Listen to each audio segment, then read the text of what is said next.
भी बड़ी विचित्र बात है कि राम के वंशज मोहम्मद की औलादों से डर रहे हैं। ये चुल्लू भर पानी में डूबने की बात है और अपने आप को राम का वंशज भी कहते हैं। बचाव कर रहे हैं और वो आप पर आक्रमण कर रहे हैं। और जो व्यक्ति बचाव करता है ना, केवल वो बच नहीं पाता है। जब भी तुम्हारे साथ अत्याचार होता है, तुम बराबर में और उससे अधिक प्रतिकार नहीं करते हो, तब तक तुम्हारे साथ अत्याचार होता ही रहेगा। जो डरता है ना, उसको डराया जाता है, ध्यान रखना।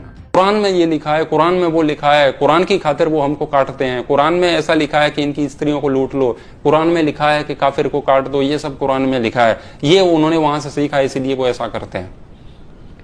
उनकी मस्जिदों में यही सिखाया जाता है। लेकिन तुम कभी अपनी आंखों से अपने आप को भी देखोगे क्या? अपने कैमरे अंदर की ओर घुमाओ और तुम अपने आप को देखो कि उन्होंने तो आतंकवाद सीखा है, उन्होंने तो लोगों को काटना मारना सीखा है इस्लाम के नाम पर, धर्म के नाम पर। लेकिन तुमने अपने धर्म से क्या सीखा है? तुमने अपने धर्म से कटना सीखा है क्या?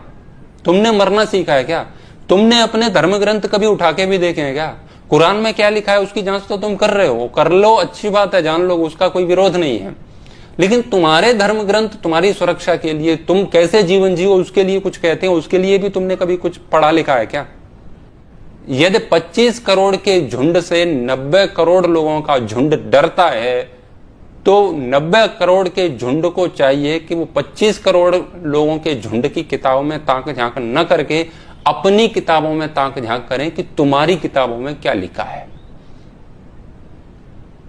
जब एक व्यक्ति 10 को मार रहा है तो 10 को देखना चाहिए कि हम कितने कायर हो चुके हैं।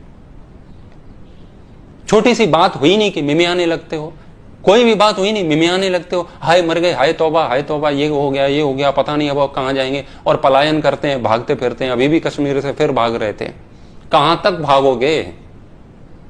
यही सिखाया है तुम्हारे सनातन धर्म ने। मजहब ने तो सिखा दिया उसने धर्म के नाम पर लूटना, लेकिन तुम्हारे धर्म ने क्या तुम्हें कोने कुचारे में घुसना सिखाया है क्या? तुम नारे तो लगाते हो, गर्व से कहो हम हिंदू हैं। किस बात का गर्व है? क्या तुम्हें इस बात का गर्व है कि तुम हर बात पर डर जाते हो और अपने कोने में घुस जाते हो, अपनी जान बचाते हो, कभी किसी पर अटैक नहीं करते हो अपनी जान बचाने के लिए? इस बात पर गर्व है? कोई भी तुम्हारी बहन बेटियों को मारता है, काटता है, लफ्ज याद कर रहा है, उठा के ले जाता है और तुम कुछ नहीं कहते हो। ये सिखाया तुम्हारे सनातन धर्म ने।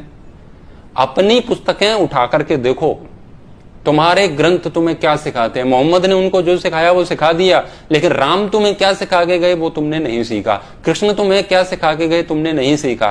कायरता का चोला ओढ़ करके बैठे हुए 90 करोड़ लोग 25 करोड़ लोगों से डर रहे हैं, हद है।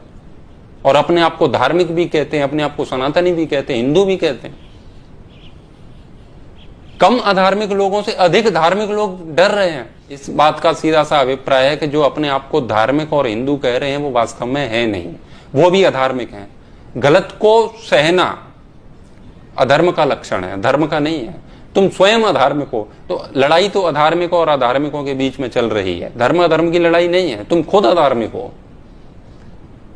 लाल कपड़े में अपने ग्रंथों को बांध करके अगरबत्ती तो उस पर लगाते रहते हो, आरतियां गाते रहते हो, लेकिन कभी उनको खोल के नहीं देखते हो कि राम तुम्हारे लिए क्या उपदेश दे के गए हैं। राम ने 14,000 राक्षसों को एक क्षण में समाप्त कर दिया था जंगल में, लेकिन तुमने उनसे ये सब नहीं सीखा। एक व्यक्ति एक महिला का अपहरण करके ले गया तो वो व्यक्ति जाकर के उसके घर में जाकर के उसको मारता है, जिसके नाम पर फिर रामायण लिखी जाती है। वो तुम्हें याद नहीं है, वो तुम पढ़ते ही नहीं हो।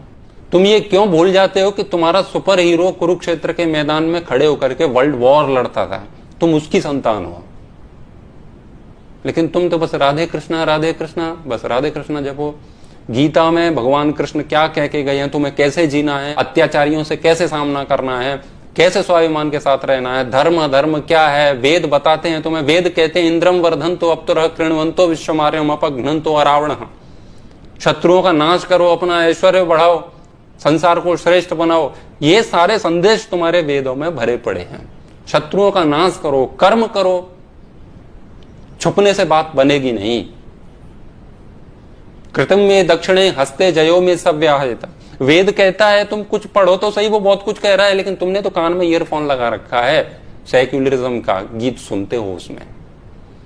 तुम्हारे धर्म भी बड़ी विचित्र बात है कि राम के वंशज मोहम्मद की औलादों से डर रहे हैं। ये चुल्लू भर पानी में डूबने की बात है।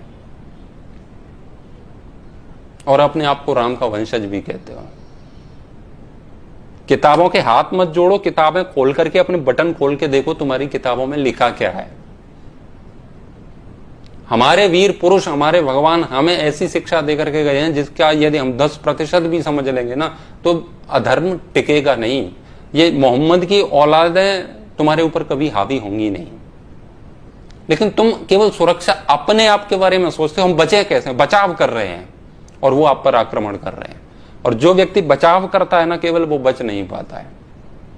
जब भी तुम्हारे साथ अत्याचार होता है तुम बराबर में और उससे अधिक प्रतिकार नहीं करते हो, तब तक तुम्हारे साथ अत्याचार होता ही रहेगा। तो आपको इस्लामिक लोगों से कैसे लड़ना है, मुसलमानों से कैसे लड़ना है, उसका चक्कर छोड़ो। तुम पहले अपने आप को देखो कि तुम इतने कमजोर कैसे हो गए हो, इतने दुर्बल वीर्यहीन कैसे हो गए हो, तुम्हारे विचारों को दीमक कैसे खा गई है, तुम्हारे अंदर सनातन का बीज क्यों नहीं बचा है, तुम्हारे अंदर वीरता का रक्त क्यों नहीं बचा है। तुम इस पर विचार करो। तुम स्वयं से जुड़ जाओगे, स्वयं को भयभीत होने से बचा लोगे, निर्भीकता तुम्हारे अंदर आ जाएगी, तो ये मोहम्मद की औलाद है तो 2 मिनट में तुम्हारा पीछा छोड़ देंगे। ये तुमसे डरेंगे, ये उल्टा होगा। अभी तुम डरते हो, स्टेटस मत लगाओ या ये मत करो, देखो उसके साथ ऐसा हो गया, प्रोफाइल लॉक कर करके अपने विचार रख रहे हो। राक्षसों की औलादों से डर रहे हो। राक्षस पुत्रों को डरना चाहिए हमसे, उनको डर लगना चाहिए कि हमने राम और कृष्ण के विरोध में कुछ भी कहा तो वो हमारे लिए ठीक नहीं होगा। लेकिन यह हो ये रहा है कि उल्टा डर रहे हैं हम। तो जब तक तुम डरते, जो डरता है ना उसको डराया जाता है, ध्यान रखना।